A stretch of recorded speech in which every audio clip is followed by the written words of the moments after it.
Linda, napatawagan ni Sir Boris. Bakit? Ewan ko. Basta lang, within 5 days, sa main house ka na. Belinda, samahan na kita. Tara na. Jacob, dito ka na lang. Papatulong ako sa'yo eh. Saan? Basta, dito ka na lang. Ako sa inyo. Okay. Sir Boris? Sir? Ate, mag-usap naman tayo. Sorry kung hindi ko agad na-open up sa'yo yung tungkol kay Josh. Pero hindi ko naman talaga gustong masaktan ka eh. Totoo nga niyan, iniwasan ko pa siya para sa'yo. Iniwasan? Kaya pala magkasama na naman kayo kagabi, Bambi. Kaibigan ko rin kasi siya eh.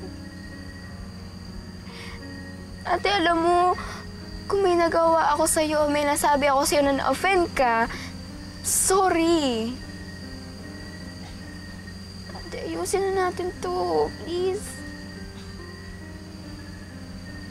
Ako rin naman eh. Lahat ng ginawa mo sa akin, lahat na sinabi mo sa akin, nasaktan din ako doon. Pero handa akong kalimutan lahat yun. Magkabati lang tayo. Kapatid tayo eh. Dapat hindi natin matiis ang isa't isa, diba? Ate, sige na naman oh. Ituring mo na ulit ako na little sister mo. Ibalik na natin yung dating closeness natin. Sige na. Alam mo kung anong gusto ko, Bambi? I want you out of my life. So, okay ako nung wala ka eh. Walang nagtataridor sa akin, tsaka wala akong karibal kay Mami. Walang nag-aagaw ng atensyon ni Mami. Umuwi ka na lang sa inyo, bumalik ka na lang sa inyo. Sinisira mo lang yung buhay ko eh. That make me happy.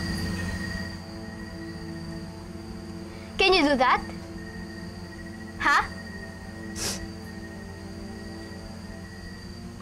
Just as I thought. Hindi mo kayang gawin yun. Ayaw mong gawin yun kasi gusto mo talagang sirain ang buhay ko. Kasi gusto mo talagang agawin lahat ng taong mahal ko. Halika lang. Ate! Ate!